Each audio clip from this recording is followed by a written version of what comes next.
ഓർമ്മിക്കുക, 4 വിഷയങ്ങൾ 5 ഗ്രന്ഥങ്ങൾ പറയുന്നു.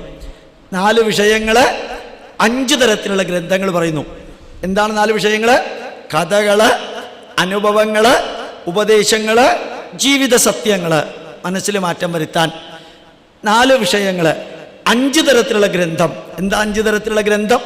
ഏറ്റവും താഴെക്കടയിലുള്ളത് പുരാണങ്ങള്, അതിൻ്റെ മുകളിൽ മഹാഭാരതം, അതിൻ്റെ മുകളിൽ വാൽമീകി രാമായണം. വാൽമീകി രാമായണം എന്ന് തന്നെ പറയണം. അതിൻ്റെ മുകളിൽ വേദങ്ങള്, അതിൻ്റെ മുകളിൽ ഉപനിഷത്തുക്കള്. ഉപനിഷത്തിൻ്റെ ലെവലിലെത്തിയാൽ വളരെ സുഖകരമാണ്, എത്താൻ ബുദ്ധിമുട്ടാണ്, എത്താൻ ശ്രമിക്കണ്ട. പക്ഷേ നമുക്ക് ആ പുരാണത്തിൻ്റെ ലെവലിൽ നിന്നുയർന്ന് മഹാഭാരതത്തിൻ്റെയും വാൽമീകി രാമായണത്തിൻ്റെയും വേദത്തിൻ്റെയും ഉപനിഷത്തിൻ്റെയും ലെവലിലേക്ക്, ആ ലെവലിൽ